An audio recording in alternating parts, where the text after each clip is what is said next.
नमस्कार दोस्तों, ये वीडियो हर उस स्टूडेंट के लिए है जो किसी ना किसी एग्जाम की प्रिपरेशन कर रहा है और उस एग्जाम की प्रिपरेशन के लिए उसको मॉक्स देने पड़ते हैं और वो मॉक्स देते समय उनको जो समस्याएं आती हैं उन सब के सॉल्यूशन के लिए हमने ये वीडियो बनाया है। मैं अक्सर कर जब अपनी क्लास में स्टूडेंट्स को पढ़ाया करता हूं तो उन लोगों का मेरे पास ये सवाल आता है कि सर हमको मॉक देते में बहुत डर लगता है, हम लोग मॉक देते में बहुत बार प्रोक्रेस्टिनेशन कर जाते हैं, मॉक को टालते हैं, सोचते हैं ट्यूसडे को देना है तो वेंसडे को दे देंगे, वेंसडे की जगह थर्सडे फ्राइडे, ऐसे करते करते हम उसको टालते रहते हैं। और जब हम मॉक दे लेते हैं फाइनली तो उसका स्कोर देख के हमको बहुत गिल्ट फीलिंग आती है, अपने अंदर बुरा सा लगता है और इस वजह से हमको दोबारा मॉक देने का मन नहीं करता है। तो सर और इसके साथ साथ चौथा एक और पॉइंट होता है और वो क्या होता है सर, हम अपने दोस्तों के साथ जब अपने मॉक के स्कोर को कंपेयर करते हैं तो बहुत बिलिटिल फील होता है। इस वजह से हम लोगों का जो रास्ता है प्रिपरेशन का ये बहुत ही ज्यादा कठिन बन जाता है, जो कि बहुत खूबसूरत होना चाहिए था अगर आप इसको सही माइंडसेट से कर पाते।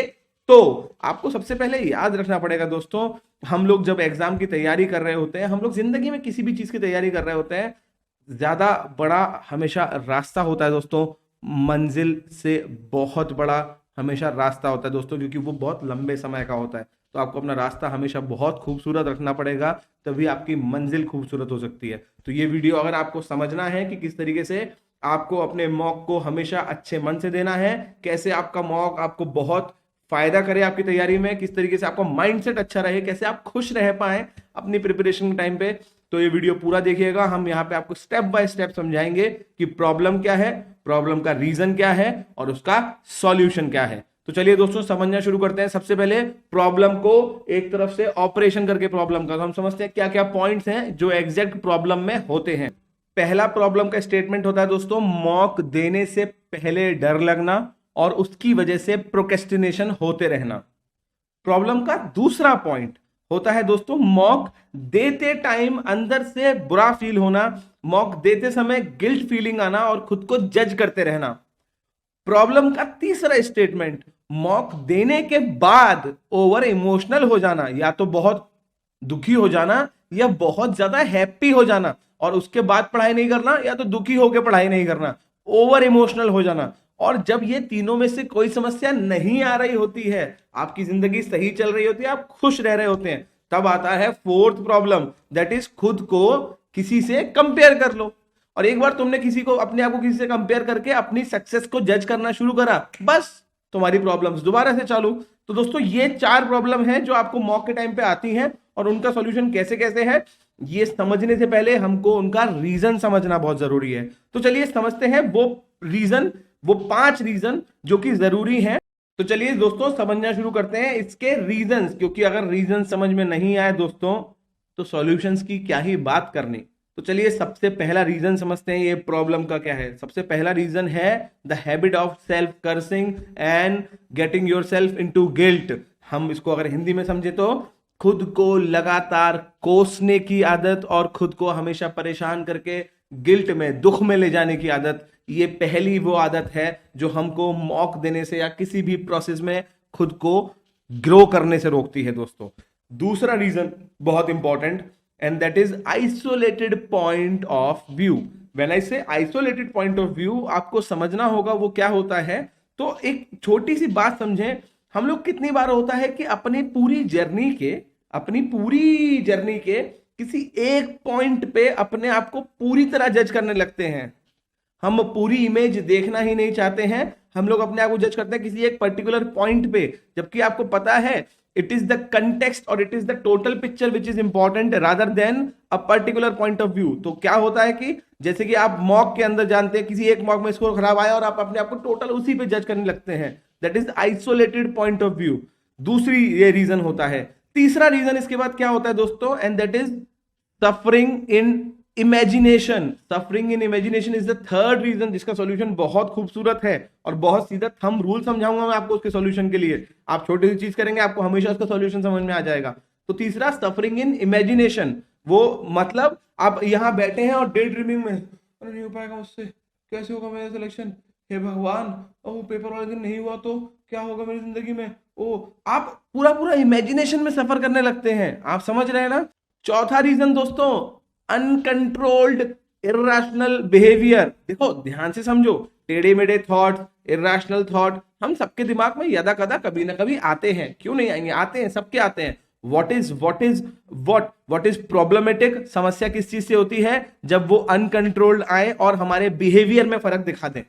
ध्यान समझिएगा, रादर देन थॉट, वो हमारे बिहेवियर में फर्क दिखा दें, तब समस्या होती है। सारे के सारे एग्जांपल्स बताऊंगा मैं आपको अभी आगे सॉल्यूशंस में कि कैसे ये आपके बिहेवियर में फर्क दिखाना शुरू करते हैं। इसके बाद नेक्स्ट आता है दोस्तों, पांचवा रीजन आता है दोस्तों, the habit of continuous judgment. Analysis नहीं, जजमेंट। और ये कंटिन्यूअस जजमेंट की हैबिट बहुत दुखदाई होती है दोस्तों, बहुत दुखदाई होती है। तो अब मैं आपको इन पांचों रीजंस के सॉल्यूशन बताना शुरू करूंगा और इस वीडियो के एंड में एक बहुत इंपॉर्टेंट पॉइंट और बताऊंगा, तो उस टाइम के लिए रुकिएगा, उससे आपका व्यू पॉइंट हमेशा के लिए बदल जाएगा। तो अब ये पांचों प्रॉब्लम्स के सॉल्यूशन समझना शुरू करते हैं। तो दोस्तों पहली प्रॉब्लम क्या थी हमारी, पहली प्रॉब्लम थी self cursing and getting into guilt. तो समझते हैं सेल्फ कर्स और गिल्ट से कैसे बाहर निकल सकते हैं। तो सेल्फ कर्स और गिल्ट से बाहर निकलने के लिए दोस्तों आपको एक चीज सबसे पहले समझनी होगी, और वो क्या है कि being strict on yourself and being harsh on yourself are two different things. आप अपने ऊपर स्ट्रिक्ट हैं, बहुत अच्छी बात है, होना भी चाहिए, सबको होना चाहिए। आप अपने ऊपर हार्श हैं, गलत बात है। और ये कैसे जज कर पाएंगे आप कि कौन सी चीज हार्श है और कौन सी स्ट्रिक्ट, क्योंकि गेम तो यही है ना, इन शब्दों का इस्तेमाल करने से आपको समझ में नहीं आना है, आपको समझ में आना है एग्जाम्पल से। एग्जाम्पल समझिए, आपको पढ़ना है, आपने दिन में सोचा कि मुझे ये चीजें खत्म करनी है, आप अपने ऊपर स्ट्रिक्ट है, नहीं मैं अपने शेड्यूल से रहूंगी और इसको पूरा खत्म करूंगा, बहुत अच्छी बात है। आपने रात को 11 बजे आपको नींद आ रही है, 12 बजे, पर आप अपने ऊपर हार्श है, कुछ भी हो जाए मैं बार बार बैठ के पढ़ता ही रहूंगा चाहे मुझे समझ में भी नहीं आ रहा हो। That is being harsh on yourself. आप अपने ऊपर स्ट्रिक्ट हैं इस बात से लेके कि आपको अपने अंदर बहुत ज्यादा सोशल मीडिया और बाकी चीजों के लिए टाइम नहीं निकालना, बहुत अच्छी बात है। आप अपने ऊपर हार्श हो गए इस बात से लेके कि अगर आपको वॉक करना पसंद है डेली आधा घंटा, तो आप उस पर भी नहीं जा रहे हैं, दैट इज रॉन्ग। आप समझ रहे हैं ना, खुद को सजा देने का behaviour is a harsh behaviour, खुद को कंट्रोल्ड करके रैशनल रख के डिसिप्लिन में रखने का behaviour is a strict behaviour. फर्क है दोस्तों, सीधा समझ में आता है। तो जब कभी आज के बाद आप अपने ऊपर कोई डिसीजन या कुछ चीज लागू कर रहे हो, आप चेक करिए एक बार कि क्या ये सजा है या ये डिसिप्लिन है। समझ रहे हैं ना, आप चेक करिए एक बार whether it is a punishment और it is a disciplinary action. आप समझ रहे हैं ना, तो आप डिसिप्लिन के साथ चलेंगे तो बहुत फायदा होगा। दूसरा बहुत इंपॉर्टेंट सॉल्यूशन इस चीज का दोस्तों, ये समझना कि हर गलती की सजा नहीं होती, कुछ गलती के सुधार भी होते हैं। जब मैं कहता हूं कि हर गलती की सजा नहीं होती, कुछ गलती के सुधार भी होते हैं, तो हमको समझना होता है कि वो गलतियां जो हम तब करते हैं जब हम कुछ नया सीख रहे होते हैं, वो गलतियां जो हम तब करते हैं जब हम अपनी कंफर्ट जोन से बाहर निकल रहे होते हैं, वो गलतियां जो हम तब करते हैं जब हम अपने आप को अच्छा करने की कोशिश कर रहे होते हैं, उन गलतियों की सजा नहीं होती, उनके सुधार होते हैं। आप समझ रहे हैं ना। अब जब कभी मॉक देते हैं दोस्तों, आप कुछ नया ट्राई कर रहे होते हैं, नए तरीके के क्वेश्चंस ट्राई कर रहे होते हैं, नई तरीके की स्ट्रेटेजी ट्राई कर रहे होते हैं, नई तरीके की प्लानिंग को एग्जीक्यूट कर रहे होते हैं, गलतियां होना लाजमी है। आप समझ रहे हैं ना, गलतियां होना लाजमी है दोस्तों। उन गलतियों से अगर अपने आप को गिल्ट में लेके जाएंगे तो गलतियां करना रोक देंगे, और गलतियां करना रोक देंगे तो सुधार रुक जाएगा। गलतियां करना रोक देंगे तो रिस्क लेना रोक देंगे, रिस्क लेना रोक देंगे तो कुछ नया नहीं कर पाएंगे। गलतियां करना रोक देंगे तो अपने आसपास के लोगों को भी हमेशा इस बात से रोकेंगे कि वो गलतियां नहीं करें, तो ना तो खुद प्रोग्रेस करेंगे ना दूसरे को करने देंगे। इस बिहेवियर को अपने अंदर से निकाल के बाहर फेंके दोस्तों। और वो बिहेवियर क्या है कि हर गलती की सजा होती है, कुछ गलती के इंप्रूवमेंट होते हैं, खासकर उन गलतियों के जो हम तब करते हैं जब हम कुछ नया सीख रहे होते हैं, अपनी कंफर्ट जोन से बाहर निकल रहे होते हैं, खुद को सुधारने की कोशिश कर रहे होते हैं, सेल्फ इंप्रूवमेंट कर रहे होते हैं। आप समझे ना, अगर कोई छोटा बच्चा है जो अभी चलना सीख रहा है और आप उससे बोले कि अगर चलते में गुरु एक भी बार गिर गए तो बहुत मारेंगे, तो आप समझे क्या वो चल पाएगा? और ये क्या सही बिहेवियर है? समझ गए दोस्तों? तो ये हुआ दूसरा सॉल्यूशन। तीसरा सॉल्यूशन बहुत इंपॉर्टेंट, दैट इज जब आप आइसोलेटेड पॉइंट ऑफ व्यू में अपने आप को जज करते हैं। मैं फिर समझाना चाहूंगा, दोस्तों जब कभी आपके किसी एक मॉक में स्कोर खराब आए या किसी एक मॉक में स्कोर अच्छा भी आए, तो आप क्लियरली समझो ना, it is not a score. किसी एक मैच में एक सेंचुरी मारने से क्या कोई बल्लेबाज बड़ा बल्लेबाज हो जाता है, या किसी एक मैच में 5 विकेट लेने से कोई बॉलर बड़ा बॉलर हो जाता है? नहीं ना। Consistency is what matters, and when we talk about consistency, हमको समझना पड़ता है that it is the average of your mock which is important rather than a individual score of the mock. तो हमेशा अपने मॉक के एवरेज को देखें, 5 मॉक के एवरेज को, 10 मॉक के एवरेज को, और उस एवरेज के हिसाब से समझें कि आपकी तैयारी कैसी चल रही है। आप समझ रहे हैं ना, हम लोग सचिन तेंदुलकर को, महेंद्र सिंह धोनी को, इन लोगों को इतना बड़ा क्रिकेटर, इन लोगों को इतना बड़ा बल्लेबाज क्यों मानते हैं? एक मैच की वजह से थोड़ी मानते हैं दोस्तों, वो कंसिस्टेंसी की वजह से मांगते हैं। और वो कंसिस्टेंसी कैसे आती है? लगातार होने वाले सुधारों से। और लगातार सुधार कब होंगे? जब तुम लगातार कुछ नया ट्राई कर सकते हो, लगातार मेहनत कर सकते हो। और वो तुम कब करोगे? जब तुम लगातार गलतियां करने की हिम्मत रखते हो, पर नई गलतियां करने की, सेम नहीं, नई गलतियां करने की। समझ में आ गया? तीसरा सॉल्यूशन क्या है दोस्तों? आपको अपने आप को एवरेजेस पे देखना है, और एवरेजेस पे भी एनालिसिस करनी है, जजमेंट नहीं करना है। समझ रहे हैं ना दोस्तों? याद रखें यार, आप लोगों को याद रखना चाहिए। हमने हमेशा एक एग्जाम्पल देखा है कि वो तलवार जो दुनिया में सबसे पैनी तलवार भी होगी, चाहे दुनिया की सबसे पैनी, सबसे ज्यादा टफ तलवार भी हो, वो अपनी मयान में जब रहती है तो मखमल में रहती है। क्यों? क्योंकि उसको पता है कि अगर रोज खुद के साथ ही लड़ना पड़ा तो धार खत्म हो जाएगी, और अगर धार खत्म हो गई तो जंग के मैदान में क्या करेंगे? आप समझें दोस्तों, आप जब एग्जाम दे रहे होते हैं, जब टेस्ट दे रहे होते हैं, वो जंग का मैदान होता है। अगर उससे पहले हर रोज भी आप खुद को कर्ज, जज, गिल्ट में करते रहेंगे, तो आप अपनी धार, अपनी शार्पनेस को खत्म कर रहे हैं, आप अपनी विल पावर को खत्म कर रहे हैं, अपने कॉन्फिडेंस को खत्म कर रहे हैं। इसको मत करिए। अपने आप को हमेशा वो तलवार समझिए जिसको मखमल में रहना है, और जब निकलना है तो दुनिया के सामने चमकना है, दुनिया के सामने चमकना है। इसके बाद अब हम समझते हैं फोर्थ सॉल्यूशन। तो फोर्थ सॉल्यूशन क्या है दोस्तों? फोर्थ सॉल्यूशन इज दैट हम, कितनी ही बार ऐसा होता है कि हम इस बात से दुखी नहीं होते हैं कि हम अभी किस कंडीशन में हैं, हम अपनी इमेजिनेशंस में दुखी होते हैं। तो वो कितना अच्छा और सुंदर कोट है कि man always suffer more in imagination than in reality. आप समझें इस बात के दुख से कि आपका पेपर नहीं निकलेगा, आप कितनी बार दुखी हो चुके हो भाई, और आप कभी नहीं समझ पाते हैं, या अक्सर कर हम लोग नहीं समझ पाते हैं कि जब हम एक जोक पे 10 बार हंस नहीं सकते, तो एक ही डर पे 10 बार दुखी कैसे हो सकते हैं? समझिए। तो कितना क्लियर कॉन्सेप्ट है दोस्तों कि आज के बाद जब कभी आप किसी प्रॉब्लम में आए, या फिर आपको डर लगे, या आपको लगे क्या हो रहा है, आपको परेशानी हो, एंग्जाइटी फीलिंग आ रही हो, आपको कोई भी काम करने का मन नहीं कर रहा हो, तो आप एक बार बस ये सोचिए कि ये जो हो रहा है, इन सब का रीजन कहीं मेरी इमेजिनेशन में तो नहीं है। और अगर इसका रीजन आपकी इमेजिनेशन में है, तो आपको पता है क्या करना है, जस्ट ड्रॉप दैट इमेजिनेशन। आप समझ रहे हैं ना? ड्रॉप दैट इमेजिनेशन, और इसके साथ साथ be very much aware. Awareness is the key of all of this. Awareness is the key. तो व्हाट इज अवेयरनेस? कि जब आपको पता होता है कि इस तरीके के थॉट्स आएंगे, इस बात की अवेयरनेस होना बहुत इंपॉर्टेंट है। तो आज के बाद जब कभी आपको नेगेटिव थॉट आए, तो आप उसके लूप में ना जाएं, आप समझे कि नहीं यार, मैं तो अवेयर हूं, ऐसे थॉट्स आने थे, आ गए, हाँ अच्छी बात है, अब जाओ, निकलो, अपने को तो काम करना आगे। समझ में आया? तो ये हुआ दोस्तों फोर्थ सॉल्यूशन। अब हम आते हैं फिफ्थ सॉल्यूशन पे। एक एक सॉल्यूशन दोस्तों आप लोगों की जिंदगी के प्रैक्टिकल एग्जांपल से लिया गया है। मेरे 10 साल के करियर में जब जब स्टूडेंट्स ने जो जो समस्याएं मुझे बताई हैं, उनसे सीख के लिया गया है। इनको आप जब जिंदगी में इंप्लाई करेंगे तो आप पता नहीं कितना अच्छा सीखेंगे। सो अब आता है दोस्तों फिफ्थ सॉल्यूशन। ये सॉल्यूशन आपको बहुत अच्छा लगेगा। फिफ्थ सॉल्यूशन होता है अनकंट्रोल्ड इरैशनल बिहेवियर के लिए।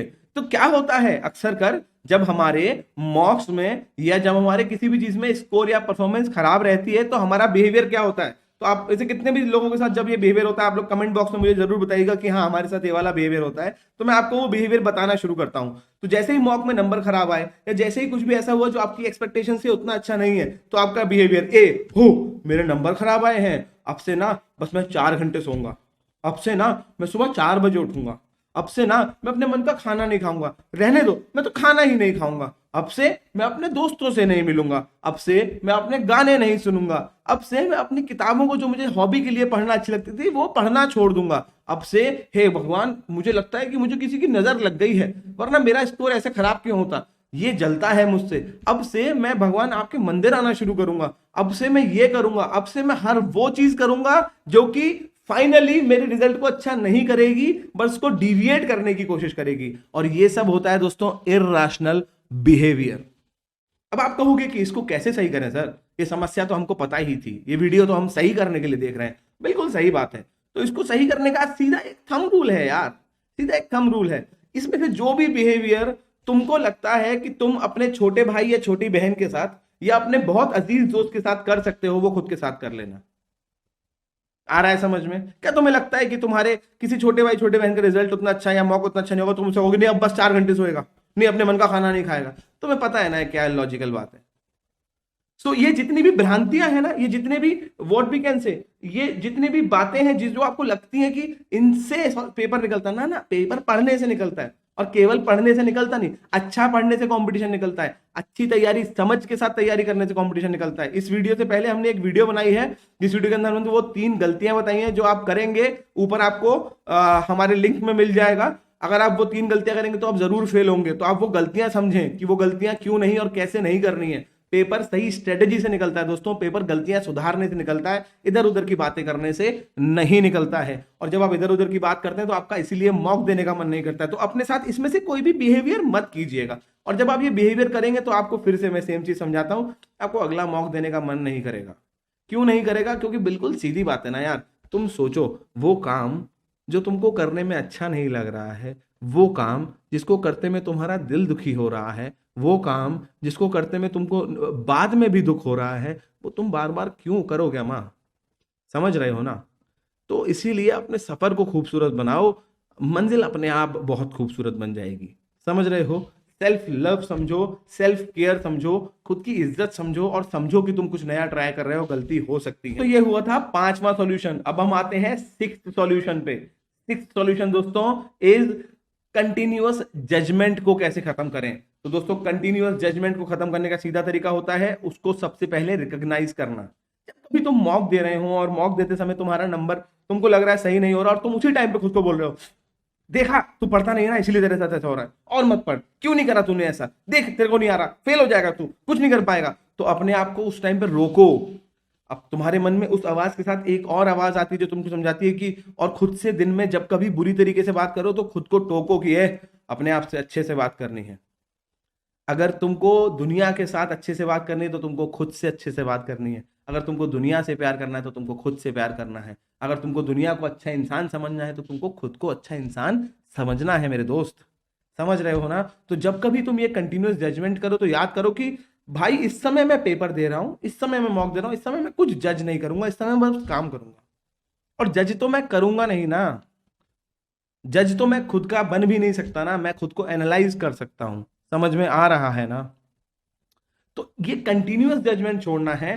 तो जब आप ये सब चीजें धीरे धीरे धीरे धीरे करके सही करेंगे दोस्तों, बहुत बड़ा फर्क दिखाई देगा आपको अपनी तैयारी के अंदर। एंड द फाइनल पॉइंट, जब आपको कोई समस्या नहीं आती तो आप अपने आप को कंपेयर करना शुरू करते हैं। तो दोस्तों समझें, जैसा कि आपको इस पिक्चर में दिखाई दे रहा है, 3 दोस्त हैं ए, बी और सी, और तीनों दोस्त एक रेस में हैं, और स्टार्टिंग पॉइंट है एक्स और एंड पॉइंट है वाई। तो आपके हिसाब से सबसे आगे कौन है? जैसा कि आपको इमेज में दिख पा रहा है, सी सबसे आगे है, ए सबसे पीछे है। बहुत बढ़िया बात है, वाह, हमको बिल्कुल सही समझ में आया। बट अभी एक और केस लेते हैं दोस्तों। इस सेम केस में ए, बी और सी दौड़ रहे हैं, पर एक्स और वाई पॉइंट है ही नहीं। रेस की शुरुआत कहां से हुई, रेस का एंड कहां पे होगा, किसी को नहीं पता। इस दुनिया में हम में से कोई सबसे अमीर हमेशा नहीं रह सकता, सबसे गरीब हमेशा नहीं रह सकता। सब कुछ तो सफर में है, एवरीथिंग इज इन बिटवीन।